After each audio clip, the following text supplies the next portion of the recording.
नमस्कार। Fisher Fisher एक ऐसी बीमारी है जो बहुत परेशान करती है। एनस पर कट लग जाना, इसको फिशर बोला जाता है। ये जो है एनस पर लगभग लगभग वर्टिकल कट होता है और ये फिशर अगर ये सुपीरियर और इंफीरियर साइड में हो रहा है तो इसको बहुत कॉमन सा फिशर माना जाता है। और इसका रीज़न जो है ये आपका छोटी मोटी प्रॉब्लम्स जो कॉन्स्टिपेशन है, लंबे समय से कॉन्स्टिपेशन रहा है या स्टूल हार्ड होकर के पास हुआ 2-3 बार, उसकी वजह से ये हो जाता है।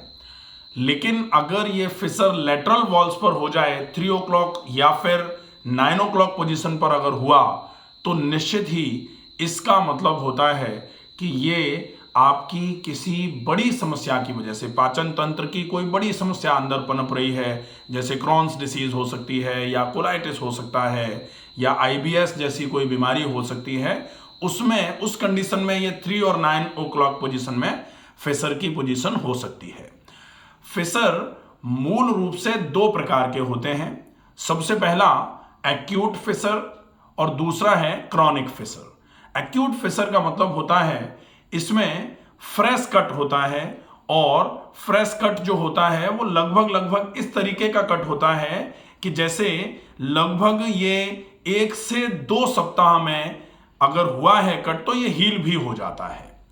क्रॉनिक फिशर का मतलब होता है लगभग 6 से 8 सप्ताह तक लगातार फिर जो फिशर है वो बना हुआ है और फिशर के बने हुए रहने से जो उंड थी, जो घाव था, जो कट लगा था, वो धीरे धीरे करके घाव में बदल जाएगा और वो घाव जो है वो सर्कमस्क्राइब्ड लीजन जैसा हो जाएगा। उसके जो किनारों की तरफ हल्की सी सूजन जैसी आ जाएगी और तब इस फिशर को क्रॉनिक फिशर कहना चालू कर दिया जाएगा। इसमें जो क्रॉनिक फिशर है ये थोड़ा सा डीप हो जाता है। जो एक्यूट फिशर है वो तो सिंपल कट होता है, एक फ्रेश कट होता है। जो क्रॉनिक फिशर है इसमें डीप कट होता है और घाव के चारों तरफ थोड़ी थोड़ी सूजन सी आना चालू हो जाती है। इसमें जो क्रॉनिक फिशर है ये अगर एक्यूट फिशर हुआ भी है तो एक्यूट फिशर अगर हील नहीं हो पाया है लंबे समय तक ड्यू टू एनी रीजन तो फिर ये 6 से 8 सप्ताह के बाद क्रॉनिक फिशर में बदल सकता है। इस फिशर के होने के कारणों में सबसे पहला कारण जो होता है वो होता है हार्ड स्टूल्स। हार्ड स्टूल्स का मतलब होता है कि मल जब सूख करके या गाढ़ा होकर के या गांठों के रूप में डिस्टल कोलोन पर रुका रहे और जब आप मोशन जाएं तो वो हार्ड स्टूल्स एनस के पास से रगड़ते हुए जब निकलते हैं तो वो एनस की दीवार पर जो एनल स्फिंक्टर होता है उस पर बहुत फ्रिक्शन क्रिएट करते हुए बाहर आते हैं और उस फ्रिक्शन के चक्कर में एनल स्फिंक्टर कुछ इस तरीके से ओपन होता है और यहाँ ओपन होने के चक्कर में इस तरीके से यहाँ एक फ्रेश कट जैसा लग जाता है ड्यू टू एग्जैगरेटेड प्रेशर, उसकी वजह से कट लगता है।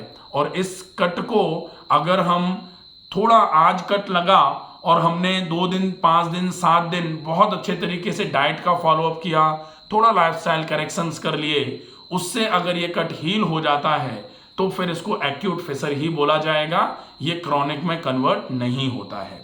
दूसरा होता है मोशन जाते समय स्ट्रेन करना। बहुत सारे लोगों की आदत होती है कि जब वो मोशन बैठ जाएंगे वहां अंदर जाकर के तो फिर बहुत जोर लगाते हैं पेट पर जोर लगाएंगे, पेट अंदर से दबाएंगे। अंदर से जब पेट दबेगा तो एनस पे और प्रेशर आएगा, एनस इस तरीके से बाहर की तरफ खुलना चालू हो जाएगा और अंदर से जितना प्रेशर लगाया जाएगा स्टूल उतना रगड़ते हुए नीचे की तरफ उतर करके आएगा। जो आपके वेस्कुलर लेयर्स हैं, जो वेस्कुलर वॉल्स हैं, जो खून की नलियां हैं, वो धीरे धीरे करके नीचे की तरफ फूलना चालू हो जाती हैं।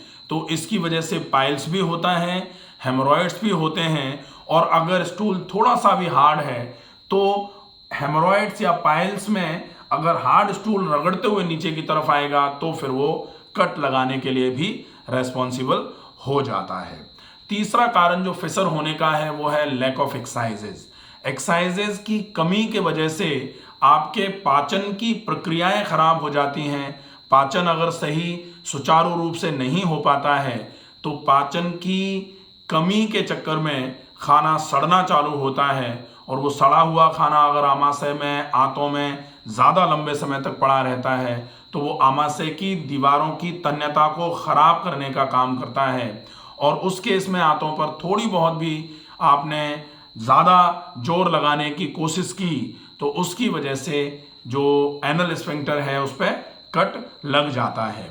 ये विशेष कारणों में से कारण है।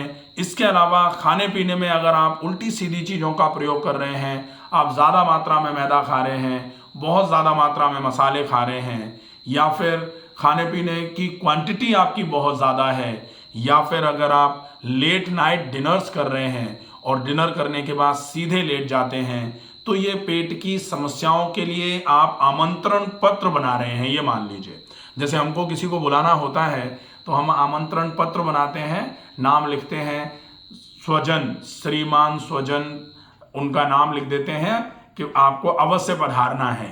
तो हम ये मान लीजिए कि ऐसी लाइफस्टाइल अगर जी रहे हैं तो ये पाचन संबंधी विकारों के लिए आमंत्रण पत्र होता है कि आप श्रीमान जी जरूर पधारें।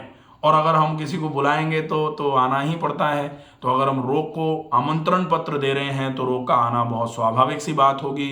आपको इन सब कारणों को ख़त्म करना पड़ेगा, तब आप फिशर को पूरे तरीके से ख़त्म कर पाएंगे। कारणों को बिना ख़त्म करे अगर आप चाहें कि फिशर का परमानेंट ट्रीटमेंट हो जाए तो नहीं हो पाएगा। अब हम देखते हैं फिशर के, ये तो हो गए कारण। अब फिशर की वजह से परेशानी क्या क्या होती है, लक्षण क्या क्या आते हैं। तो फिशर में सबसे पहला लक्षण जो है वो है दर्द। तो एनस के आसपास पूरे के पूरे पेल्विक कैविटी में आपको हमेशा दर्द और भारीपन का आभास रहेगा। साथ में फ्रेश कट लगा है या फिर कट डीप हुआ है तो जब भी आप मोशन जाएंगे आपको एनस पर जोर लगाना पड़ेगा। तो बहुत सारे लोग तो डरना चालू हो जाते हैं कि मोशन का समय जब आता है तो घबरा जाते हैं अंदर से। ये स्थिति भी बहुत सारे केसेस में देखने में आ रही है।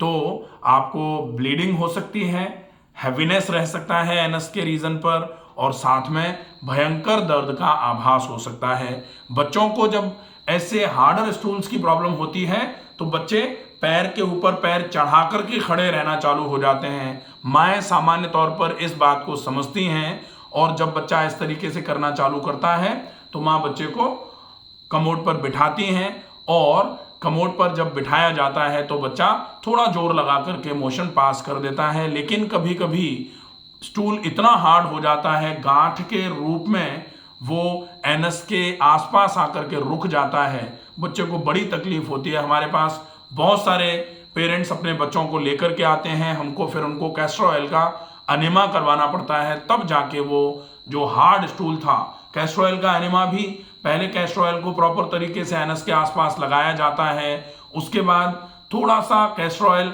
अच्छे तरीके से कैथेटर पर लगा करके कैथेटर से धीरे धीरे करके इंसर्ट किया जाता है कैथेटर को एनस से होते हुए रेक्टम की तरफ, और फिर कैथेटर से होते हुए जो कैस्टर ऑयल है उसको लगभग 30 से 50 ml के आसपास एनस पर इंसर्ट किया जाता है। एनस से होते हुए रेक्टम पर वो लुब्रिकेशन कराता है, और उस लुब्रिकेशन के माध्यम से थोड़ा सा जोर लगने पर फिर बच्चा मोशन को पास कर देता है।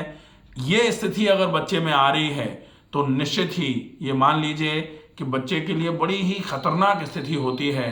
ऐसे पेरेंट्स जिनके बच्चों को ये प्रॉब्लम हो रही है वो बच्चे के खाने पीने पर और बच्चे की पूरी दिनचर्या पर बाहर के खाने को बिल्कुल बंद करवा दिया जाए। जो लोग बच्चों को मोमोज या फिर मैगी या फिर मैदे से बना हुआ कुछ भी ज़्यादा मात्रा में खिला रहे हैं, बाहर की चीज़ें ज़्यादा से ज़्यादा मात्रा में बच्चा अगर खा रहा है और फिर अगर ऐसी समस्या से बच्चा ग्रस्त हो रहा है तो निश्चित ही बच्चे के इन सारी चीज़ों को बंद करने की अत्यंत आवश्यकता है, अदरवाइज बच्चे को बड़ी समस्या हो सकती है।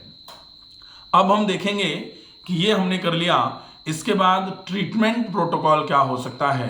तो सबसे पहला ट्रीटमेंट प्रोटोकॉल होगा, उसको बोला जाता है जनरल ट्रीटमेंट। जनरल ट्रीटमेंट में आप इस फिशर की समस्या में ट्रीटमेंट के रूप में क्या कर सकते हैं, आपको अपने स्टूल को, जिन लोगों को ये प्रॉब्लम है उन लोगों को अपने स्टूल को सॉफ्ट रखना चाहिए। स्टूल में कहीं किसी भी प्रकार की कोई भी ऐसी चीज ना रहे खाने पीने में जो स्टूल को हार्ड कराने का काम करे। दूसरे नंबर पर स्टूल हार्डनिंग का जो प्रोसेस है वो डिहाइड्रेशन को लेके ज़्यादा होता है। अगर आप पानी की कमी रखेंगे, पानी कम पिएंगे तो स्टूल आपका हार्ड होना शुरू हो जाता है। आप फाइबर्स खाने में पर्याप्त मात्रा में नहीं लेंगे तो भी स्टूल आपका हार्ड होना शुरू हो जाता है। आपको अपने स्टूल को सॉफ्ट रखना है, पहला काम। दूसरा काम, थोड़ा सा बीटाडीन या फिर नीम के पत्तों की चटनी हल्के गुनगुने पानी में डाल करके पानी में बैठना है। पानी में अगर आप 15 से 20 मिनट के लिए पानी में, गुनगुने पानी में थोड़ी सी नीम की चटनी या फिर आप थोड़ा सा बीटाडीन, जो लिक्विड बीटाडीन आता है मेडिकल स्टोर पे कहीं भी मिल जाता है, उसका उपयोग भी कर सकते हैं। बाकी नेचुरोपैथी में हम लोग नीम के पत्तों का उपयोग करते हैं। ये बहुत अच्छे तरीके से बहुत अच्छा लाभ कराता है। साथ में आपको जो जर्नल प्रोसेस है, जनरली आपको क्या ध्यान रखना चाहिए, उसमें एक ध्यान रखना है कि जब आप मोशन जाएंगे तो आप कतई स्ट्रेन मत करिए, बिल्कुल जोर मत लगाइए। अगर मोशन जाते समय आपने जोर लगाना बंद कर दिया, आपने ज्यादा लंबे समय तक अंदर बैठना बंद कर दिया। आजकल क्या है, लोग मोबाइल लेके चले जाते हैं अंदर, या फिर बहुत सारे लोग न्यूज़पेपर लेके चले जाते हैं। तो ये सब चीजें जो है ना, ये नहीं होनी चाहिए, क्योंकि मल त्याग के लिए जा रहे हैं। उस समय आप अगर दूसरा कोई काम करेंगे तो या तो मल त्याग प्रॉपर नहीं हो पाएगा, या फिर जो आप दूसरा काम कर रहे हैं उसके चक्कर में आपका पेट पूरा का पूरा खराब होना चालू हो जाएगा। तो आपको प्रोलॉन्ग सिटिंग जो होती है उसको धीरे धीरे करके अवॉइड करने की कोशिश करनी चाहिए। आप एक्सरसाइजेस बहुत प्रॉपर तरीके से करें। अगर आप प्रॉपर तरीके से एक्सरसाइजेस का फॉलोअप करेंगे तो निश्चित ही आपका ये जो स्टूल हार्डनिंग का इश्यू था, ये धीरे धीरे करके क्लियर हो जाएगा। सॉफ्ट हो जाएंगे स्टूल सॉफ्ट रहेंगे, वो इजीली एनस से पास हो जाएंगे, बाहर की तरफ आ जाएंगे। वो आपके एनस पर बहुत प्रॉब्लम नहीं करवाएंगे, किसी भी तरह का कोई भी कट आपके नहीं लगेगा। तो ये जनरल ट्रीटमेंट हो जाता है। इसके बाद एक होता है non surgical treatment. Non surgical treatment का मतलब होता है कि आपके एनस पर अगर कट लग गया है, और वो कट अगर ऐसा है कि एक्यूट कट है, एक्यूट कट एक्यूट फिसर का होता है, तो एक्यूट फिसर के केस में आप अगर, वैसे तो नाइट्रोग्लिसरीन करके बहुत सारे किसी भी मेडिकल स्टोर पे आपको ट्यूब मिल जाएगा, आप उस ट्यूब का यूज कर सकते हैं। बाकी एक ट्रॉपिकल एनेस्थेटिक ड्रॉप्स जो क्रीम्स आते हैं, ऑइंटमेंट आते हैं, उनका यूज भी आप कर सकते हैं कि पेन मैनेजमेंट के लिए आप ओरल ड्रग्स की बजाय ट्रॉपिकल एनेस्थेटिक क्रीम्स जो आती हैं उनका यूज कर सकते हैं, या आप कहीं भी किसी भी मेडिकल स्टोर पे जाके देख सकते हैं। बाकी अगर आप चाहें तो नारियल तेल या फिर कैस्टर ऑयल भी मोटा मोटा अगर आप एनस के आसपास लगा के रखेंगे, उसकी वजह से एनस की वॉल्स जो है ना वो हार्ड नहीं होंगी, सपल बनी रहेंगी, सॉफ्ट बनी रहेंगी, जिसकी वजह से ये जो कट है ये धीरे धीरे करके हील होना शुरू हो जाएगा। तो ये हो जाता है नॉन सर्जिकल ट्रीटमेंट। अब हम देखते हैं कि अगर मान लो कट ऐसा हो गया है कि वो हील ही नहीं हो पा रहा है, और हील कब नहीं हो पाएगा कट, जब थोड़ा बहुत कट हील हुआ और फिर से हार्ड स्टूल निकल के आया, एनस को फिर से बहुत खुलना पड़ गया। अब अगर एनस को फिर से बहुत खुलना पड़ेगा तो फिर कट फिर से फ्रेश हो जाएगा। जैसे कहते हैं ना कि घाव अगर है, अगर भरना है तो कुरेदना बंद करना पड़ेगा। अब ये कुरेदना तो ऐसा है कि मोशन तो आपको रोज ही जाना है, और मोशन अगर आपको रोज जाना है तो रोज आपके एनस को इस तरीके से खुलना है। अब अगर एनस ऐसे करके रोज खुलेगा तो थोड़ा बहुत हीलिंग जो होती है फिसर के एरिया पर, वो हीलिंग रोज डिस्टर्ब हो जाती है। इसलिए फिसर का हील होना थोड़ा मुश्किल होता है, लेकिन असंभव नहीं है। अगर आप स्टूल सॉफ्टनर्स का प्रॉपर तरीके से यूज करेंगे, बहुत अच्छी मात्रा में आप रफेजियस डाइट लेंगे, खूब सारा पानी पिएंगे, खाने को बहुत अच्छे तरीके से उबाल करके बहुत सात्विक भोजन का उपयोग करेंगे, बहुत चबा करके अगर आप खाने को खाएंगे, और नियमित व्यायाम और प्राणायाम का अभ्यास अगर आप करेंगे तो निश्चित ही स्टूल बिल्कुल सॉफ्ट होकर के बाहर आएगा। एनस को अपने जो उसकी टेंडेंसी है उससे ज़्यादा ओपन नहीं होना होगा, उसकी वजह से एनस पर स्ट्रेन नहीं पड़ेगा। तो आपके जो बॉडी हीलिंग की कैपेसिटी जो है, बॉडी हील्स इटसेल्फ वाली, वो आपके फिशर की जगह को हील करवा देगी, आपके फिशर की जगह बिल्कुल हील हो जाएगी। अगर मान लेते हैं कभी ऐसा हो रहा है कि फिशर जो था वो क्रॉनिक फिशर में कन्वर्ट हो गया है, कट बहुत डीप हो गया है और वो हील नहीं होने में आ रहा है, लगातार ब्लीडिंग चल रही है, ऐसे समय में कभी कभी सर्जिकल ट्रीटमेंट की आवश्यकता पड़ती है। तो आप किसी भी जो गैस्ट्रोएंटरोलॉजिस्ट होते हैं उनको एक बार मिल सकते हैं, उनको विजिट कर सकते हैं। लेकिन अगर आप लगभग महीने भर तक अपने पेट को बिल्कुल साफ रखते हैं, खाने पीने का ध्यान रखते हैं, पेल्विक रीजन पर, एनस के रीजन पर भारीपन अगर महीने भर तक नहीं रहेगा और आप एनस पर कैस्टर ऑयल का एप्लीकेशन प्रॉपर तरीके से करते रहेंगे तो निश्चित ही इस फिशर की समस्या में आपको पूरे तरीके से आराम मिल जाएगा। अब कुछ लाइफस्टाइल चेंजेस और होम रेमेडीज जो होती हैं उसकी बात करी जाए तो होम रेमेडीज में सबसे बढ़िया होम रेमेडी होती है, आप अपने मोशन को बिल्कुल क्लियर कराने के लिए फाइबर्स जो है आपकी डाइट में बहुत अच्छी मात्रा में शामिल करिए। लगभग 20 to 25% आपके फाइबर्स होने चाहिए आपकी डाइट में। इसके लिए अगर आप चाहें तो लगभग 3 से 4 चम्मच इसबगोल दिन में 2 बार ले सकते हैं। ये आपके स्टूल को और सॉफ्ट बना करके बाहर निकालने का काम करेगा। ये जो है इसको आपको हल्के गर्म पानी के साथ लेना चाहिए। अगर आप इसको छाछ के साथ या दही के साथ लेते हैं तो ये कॉन्स्टिपेटिंग नेचर का हो जाता है। दूसरे नंबर पर आप बहुत अच्छी मात्रा में वेजिटेबल सूप, वेजिटेबल जूस या फिर वेजिटेबल सैलेड ज़्यादा अगर चबा करके खा सकते हैं तो उसको खाया जाए, ये बहुत अच्छा काम करेगा। होल ग्रेन्स का उपयोग करिए, आप अंकुरित का उपयोग कर सकते हैं, अंकुरित को बहुत अच्छे तरीके से चबा करके खाया जाए। अगर अंकुरित गैस बना रहा है तो अंकुरित को थोड़ा सा उबाल करके खाया जा सकता है। खूब सारे मात्रा में आपको पानी पीना चाहिए। आपके पानी का अमाउंट जो है वो लगभग 3.5 से 4 लीटर पूरे दिन में होना चाहिए। अगर आप कोशिश करके पानी की क्वांटिटी ज़्यादा रखेंगे तो निश्चित ही आपको इस समस्या में बहुत अच्छा आराम मिलना चालू हो जाएगा। आप जो स्ट्रेन कर रहे हैं उस स्ट्रेनिंग को कंप्लीटली अवॉइड कर दीजिए। आप लॉन्ग सिटिंग को कंप्लीटली अवॉइड कर दीजिए। आप धीरे धीरे करके इस समस्या से पूरे तरीके से निजात पा जाएंगे। आपको जब ये फिशर की समस्या ज़्यादा हो जाए तो फिर आपको हल्के गुनगुने पानी में नीम के पत्ते डाल करके 15-15 मिनट करके अगर 2 बार बैठने का टाइम अगर आप निकाल लेते हैं पूरे दिन में तो फिशर को हील होने में सबसे अच्छे तरीके से मदद मिलेगी।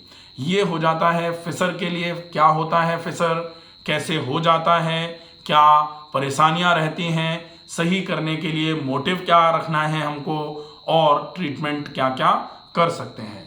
तो आशा है ये फिशर से संबंधित जानकारी जो आपको इस वीडियो में दी गई वो आपको पूरी समझ में आएगी। ज़्यादा से ज़्यादा लोगों तक इस वीडियो को शेयर करें ताकि ज़्यादा से ज़्यादा लोग जागरूक हो जाएं, इस समस्या को होने से रोकें और अगर हो गई है तो इस समस्या को ख़त्म कर लें। स्वस्थ रहिए, सुरक्षित रहिए। धन्यवाद।